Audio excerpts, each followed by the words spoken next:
Cuentos infantiles. El ruiseñor. En un país de Oriente gobernaba un emperador todopoderoso. El emperador era tan feliz que creía que todos sus súbditos también lo eran.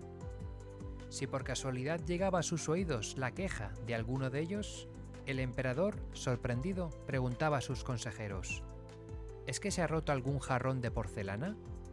¿Es que se ha desprendido alguna hoja de uno de mis árboles? El palacio del emperador era el más espléndido de todos los palacios del mundo, y los jardines que lo rodeaban tenían los más hermosos rosales, jazmines, nenúfares, limoneros, manzanos, naranjos, almendros y ciruelos que hay y habrá en el mundo. Más allá de los jardines empezaban los bosques. Entre esos bosques y esos jardines vivía un ruiseñor. Los súbditos del imperio, acostumbrados a que el silencio del emperador fuera la respuesta a las quejas que le planteaban, solo encontraban consuelo en el dulce canto de aquel ruiseñor.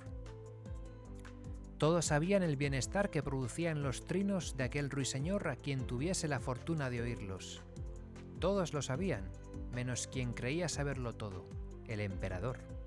Los visitantes extranjeros que iban a ver al emperador y eran llevados a pasear por sus dominios también sabían de la existencia del ruiseñor. En todo el mundo se hablaba de él. Incluso llegaron a publicarse voluminosos libros sobre el pequeño pájaro.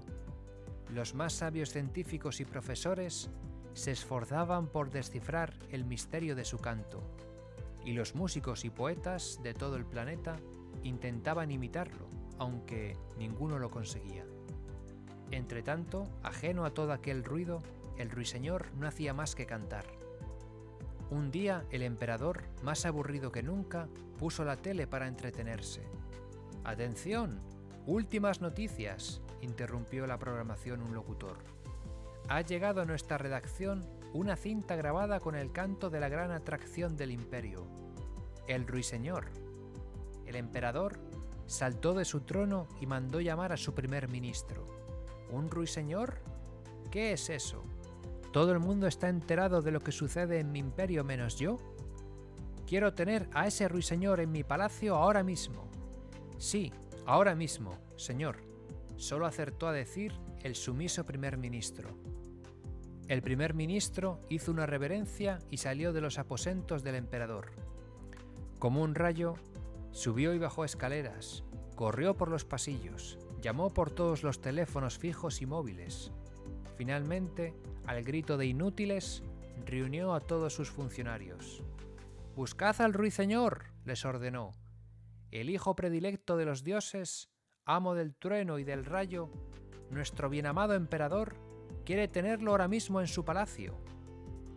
A pie, a caballo, en carroza, en patín, en ciclomotor, hasta con aviones espías, submarinos atómicos y por satélite, todos los funcionarios se lanzaron a recorrer el imperio en busca del ruiseñor. «¿Dónde está?», gritaban a los súbditos. «¿Dónde está el ruiseñor?». Los súbditos, que cuando veían un funcionario del imperio se echaban a temblar de miedo, no dijeron nada, pues no les hacía ni pizca de gracia que su amigo el ruiseñor acabara en el palacio del emperador. Mientras tanto, el ruiseñor, sorprendido por tanto alboroto, no tardó en enterarse. Voló de rama en rama, se posó en un roble, saltó a una encina, alcanzó la copa de un pino, bajó hasta un rosal, atravesó un estanque a bordo de un nenúfar y por fin se posó en la ventana de los aposentos del emperador. «¡Aquí estoy!», aleteó para anunciarse. El emperador se asustó y cogió su espada, pues nunca nadie había osado entrar en sus aposentos por la ventana. El ruiseñor lanzó el más dulce de sus gorjeos y el emperador se detuvo. Era todopoderoso, pero no tonto. Le bastó oír el canto melodioso del pajarillo para frotarse las manos. «¿Tú eres el ruiseñor?», y le hizo un guiño a su primer ministro. Este, que había llegado a su cargo por ser experto en realizar detenciones, siempre tenía una red a mano. «¡Ya lo tengo!», exclamó eufórico, y seguro de apuntarse un gran éxito ordenó: «Canta para nuestro bienamado emperador». Pero el ruiseñor no dijo ni pío. «¡Idiota!», le dijo el emperador al primer ministro. «¿Cómo va a cantar en estas condiciones? Mételo en una jaula de oro». El emperador dio palmadas y el primer ministro entendió la orden. Esa noche habría una gran cena en el palacio a la que asistirían todos los nobles y cortesanos, los embajadores de las grandes potencias y hasta los representantes de los países más pobres. El mundo tenía que enterarse de que el hijo predilecto de los dioses, amo del rayo y del trueno, el bien-amado emperador, tenía, por fin, al famoso ruiseñor. Mientras tanto, en su jaula de oro, el ruiseñor solo aleteaba, pues seguía sin cantar. Parecía mudo. «Tráele el mejor alpiste», bramó el emperador a su primer ministro. «Dale de beber el agua más pura de la más cristalina de mis fuentes». Esa noche, las carrozas más lujosas y los caballos de las mejores razas acudieron al palacio. Las luces de las lámparas y los candiles se multiplicaban al reflejarse en la cristalería y sembraban la sala de chispazos y resplandores. Los visitantes parpadeaban de admiración. Los mayordomos y los criados iban y venían dejando sobre las mesas manjares nunca vistos, mucho menos probados y ni siquiera imaginados. Y en el centro de la mesa principal, cerca del trono del emperador, en su jaula de oro, depositada sobre un pedestal de plata, estaba el ruiseñor. Los brindis de los cortesanos y embajadores se repetían en honor del todopoderoso emperador. Cuando éste se puso de pie y alzó su copa, todo el mundo guardó silencio. «Brindo por la más famosa de mis joyas». Todos sonrieron y se dispusieron a escuchar el canto más alabado de la tierra. Pero el ruiseñor aleteó sin entusiasmo y únicamente abrió un poquito el pico para arrojar con desgana la cáscara de un grano de alpiste. Tras unos segundos que parecieron interminables, el emperador golpeó con su puño en la mesa. «¡Canta!», pero solo se oyó el temblor de la vajilla y de los funcionarios. «Permitidme, emperador», dijo de pronto Sabina, la muchacha que atendía el guardarropa de palacio. «El ruiseñor es mi amigo. Si lo sacáis de la jaula, cantará». «¿Pero cómo te atreves?», exclamó el primer ministro, antes de hacer una señal a los guardias para que, ya mismo, se llevaran de allí a aquella insolente mocosa. Esa misma noche, el suceso del ruiseñor mudo y el encarcelamiento de la joven Sabina llegó a todas las cancillerías y embajadas del mundo. El emperador, primero ofendido y luego desesperado, no dejaba de dar vueltas alrededor de la jaula de oro. En ella, el ruiseñor continuaba mascando indiferente algún que otro grano de alpiste o bebiendo pequeños sorbos de agua. Finalmente, fuera de allí, el emperador sacó su espada y la hundió en la jaula.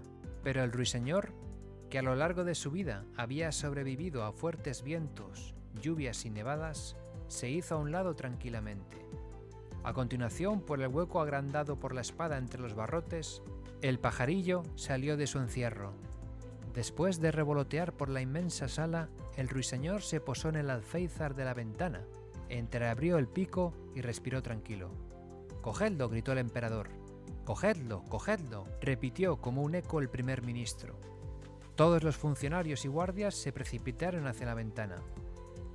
Pero el pajarillo, ya divertido, se dedicó a revolotear unos centímetros por encima de los gritos, las amenazas y los puños. Los funcionarios y los guardias, medio mareados, terminaron por chocar unos con otros, se enredaron con las cortinas y cayeron sobre las alfombras. «¡Sois todos unos inútiles!», tronó el todopoderoso emperador. «¡Fuera! ¡Fuera!». El emperador se quedó solo y miró hacia la ventana. Entonces el ruiseñor soltó un trino muy melodioso y agitó sus alas. «¿Ahora cantas?», dijo impotente el todopoderoso emperador. «¿Ahora? ¿Cuando ya se han ido todos los embajadores? ¿Cuando hasta el último infeliz de la tierra se ríe de mí?». El ruiseñor entró en la sala, se acercó volando al emperador y le hizo cosquillas en la punta de la nariz. El emperador intentó darle un manotazo, pero solo consiguió estornudar. El ruiseñor volvió a lanzar un canto maravilloso y, sin dejar de aletear, recorrió el pasillo, bajó por las escaleras y salió al jardín. Y el emperador, con la lengua afuera, no dejó de correr tras él, dando inútiles saltitos para atraparlo. Corriendo tras el ruiseñor, el emperador se dio de narices con los portones de la cárcel. Los guardias, sorprendidos, le abrieron el paso. El pajarillo se internó por los oscuros túneles y pasadizos de la prisión, apenas alumbrados por antorchas, y el emperador se lanzó tras él. De pronto, el ruiseñor se introdujo por entre las rejas de una celda, se posó sobre el borde de un ventanuco y comenzó a cantar. El emperador se detuvo atónito. En el fondo de la celda, sobre un pobre jergón, estaba Sabina, la muchacha del guardarropa de palacio. Y entonces el emperador lo comprendió todo. Ordenó que liberaran a la muchacha y, ya que estamos en un cuento, también a los demás presos.